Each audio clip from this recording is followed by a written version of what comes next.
Nous avons la philosophie, le just in time. Apprendre ce qu'il faut, quand il le faut, c'est notre nouvelle boussole. Mais une philosophie sans méthode, c'est une voiture sans volant. On sait dans quelle direction aller, mais on ne sait pas comment diriger l'effort. La question n'est plus pourquoi apprendre, mais comment bien apprendre. Le problème quand on quitte la bibliothèque poussiéreuse du just in case, c'est qu'on se retrouve face à un océan. Un océan infini d'informations. Des cours, des vidéos, des blogs, des podcasts, des livres, c'est une abondance vertigineuse. Et face à cette abondance, le plus grand danger, c'est la paralysie. On se met à regarder une vidéo par-ci, à lire un article par-là. On a l'impression d'apprendre, mais en réalité, on ne construit rien de solide. On brasse de l'eau. C'est ce que j'appelle la procrastination par l'apprentissage. On se réfugie dans la consommation de savoir pour retarder le moment d'agir. Pour éviter ce piège, il faut une méthode, une approche d'ingénieur. Il faut devenir l'architecte de votre propre savoir. Et tout bon architecte commence par un plan. C'est ce que nous allons faire aujourd'hui, apprendre à dessiner le plan de votre cursus personnel. Un plan en 3 étapes. Le diagnostic, l'exploration et le curriculum. Étape 1. Le diagnostic, la cartographie de vos compétences.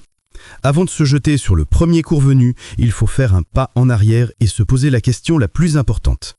De quoi mon projet a-t-il réellement besoin pour survivre et grandir dans les 6 prochains mois ? Pas « qu'est-ce que j'ai envie d'apprendre ?» Pas « quelle est la compétence à la mode ?» Non, une question pragmatique ancrée dans le réel. Pour vous aider, je vous propose un modèle mental très puissant, celui du profil en T. Imaginez la lettre T. La barre verticale du T, c'est votre expertise profonde. C'est le domaine où vous êtes ou vous voulez devenir exceptionnel. C'est votre zone de génie. Si vous lancez une marque de café, c'est peut-être la torréfaction. Si vous créez un logiciel, c'est peut-être le développement back-end. La barre horizontale du T, ce sont toutes les autres compétences plus généralistes, mais indispensables pour qu'une entreprise fonctionne. Vous n'avez pas besoin d'être un expert mondial dans ces domaines, mais vous devez en comprendre les bases pour être autonome et pour pouvoir dialoguer avec de futurs prestataires ou employés. Ces compétences incluent typiquement le marketing, la vente, la finance de base, la gestion de projet, le design d'interface. Votre premier travail d'architecte, c'est de dessiner le T de votre projet. Prenez une feuille de papier. Au centre, écrivez le nom de votre projet. Ensuite, listez toutes les compétences nécessaires pour le mener de l'idée à la première vente. Regroupez-les en grandes catégories. Produits ou services, le développement technique, le design, la fabrication, la logistique. Marketing et communication, le marketing de contenu, la publicité en ligne, les réseaux sociaux, le SEO. Vente et commercial, la prospection, la négociation, la gestion de la relation client. Opération et finance, la gestion de projet, la comptabilité de base, les aspects juridiques. Une fois cette liste établie, faites votre auto-diagnostic. Pour chaque compétence, notez-vous de 1 à 5. Soyez brutalement honnête. L'ego est le pire ennemi de l'apprentissage. De 1 à 5, 1, c'est « je n'y connais absolument rien » et 5, c'est « je suis un expert, je pourrais enseigner ce sujet ». Les compétences où vous avez 4 ou 5, c'est votre barre verticale, c'est votre force. Les compétences où vous avez 1, 2 ou 3, ce sont vos faiblesses, ce sont les trous dans votre barre horizontale, ce sont les zones de danger pour votre projet. Et voilà, vous avez votre carte, vous savez maintenant où concentrer votre énergie. Votre mission pour les prochains mois n'est pas de tout apprendre, c'est de transformer vos 1 et vos 2 en 3. C'est de devenir un généraliste compétent avec une expertise profonde. Étape 2, l'exploration, le catalogue des cours. Maintenant que vous avez identifié les 2 ou 3 compétences prioritaires à développer, il est temps de faire vos courses. Il est temps d'explorer le catalogue de votre université personnelle. Et ce catalogue est immense. Voici les principaux rayons. Le rayon académique, pour la structure, Coursera et edX. Ces plateformes sont des partenariats avec les plus grandes universités du monde, Stanford, MIT, HEC. Si vous cherchez un apprentissage structuré, rigoureux, avec une colonne vertébrale théorique solide, c'est ici. Vous y trouverez des cours complets, avec des vidéos, des lectures, des devoirs notés. C'est ce qui se rapproche le plus d'un vrai cours universitaire, mais en ligne et à la demande. Idéal pour comprendre les pourquoi derrière les comment.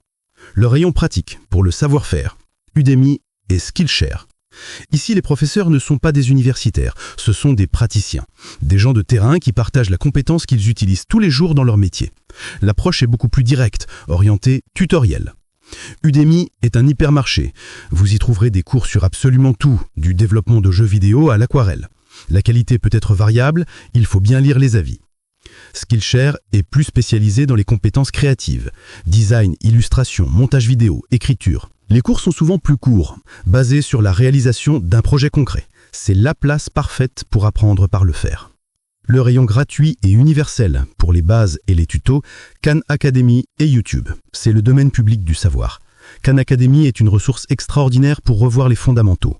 Les mathématiques, la physique, l'économie, expliquées de manière si simple et si claire que c'est impressionnant. YouTube, c'est le couteau suisse, on y trouve le meilleur comme le pire, mais pour celui qui sait chercher, c'est une mine d'or inépuisable. Vous butez sur une fonction précise d'un logiciel, il y a 10 tutoriels de 5 minutes qui vous montrent exactement où cliquer. Comment trouver les bonnes chaînes? Regardez la qualité de la production, la clarté des explications, la régularité des publications et l'engagement de la communauté dans les commentaires. Le rayon technique, pour la vérité brute, les documentations open source. Si vous vous lancez dans un domaine technique, code, data science, il y a une source de vérité qui surpasse toutes les autres, la documentation officielle de l'outil que vous utilisez. C'est souvent austère, un peu sec, mais c'est l'information la plus à jour, la plus précise, la plus complète. C'est la source primaire. Apprendre à lire et à naviguer dans une documentation technique est une super compétence en soi. Étape 3, le curriculum, la synthèse intelligente. Vous avez votre carte. Vous avez le catalogue. Il faut maintenant assembler votre programme. La pire erreur serait de tout miser sur une seule ressource. Le secret d'un apprentissage efficace, c'est le mélange. C'est de créer votre propre cocktail de savoir.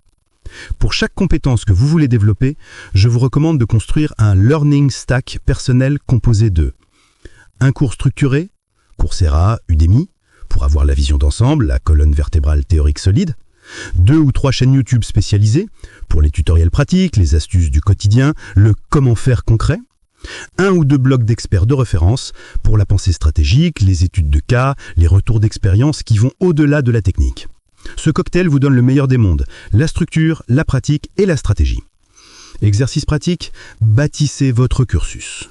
C'est le moment de devenir l'architecte. Prenez la carte que vous avez dessinée à l'étape 1. 1. Identifiez les 3 compétences qui ont obtenu le score le plus bas et qui sont les plus critiques pour votre projet dans les 6 prochains mois. 2. Pour chacune des 3 compétences, passez 1 heure à faire des recherches pour trouver les ressources suivantes. Un cours en ligne principal, sur Coursera, Udemy, Skillshare, 2 chaînes YouTube qui semblent être des références sur le sujet, un blog d'experts reconnus. Et 3. Une fois que vous avez vos ressources, planifiez vos 10 premières heures d'apprentissage pour la première compétence de votre liste. Soyez précis. Par exemple, compétence à développer, le marketing de contenu. Ressources identifiées, cours Content Marketing Certification de HubSpot Academy, gratuit et excellent.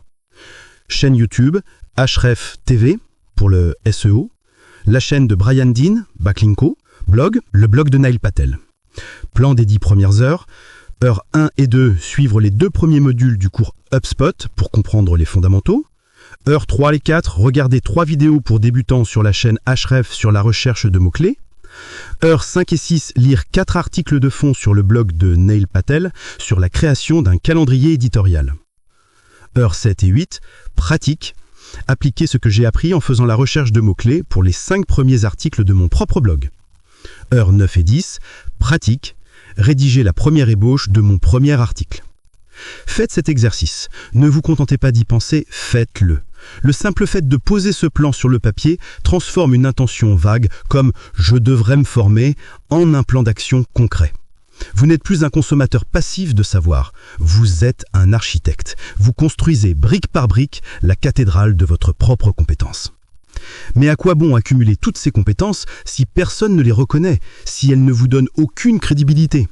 C'est toute la question de la démonstration contre la certification, et c'est le sujet de notre prochaine vidéo.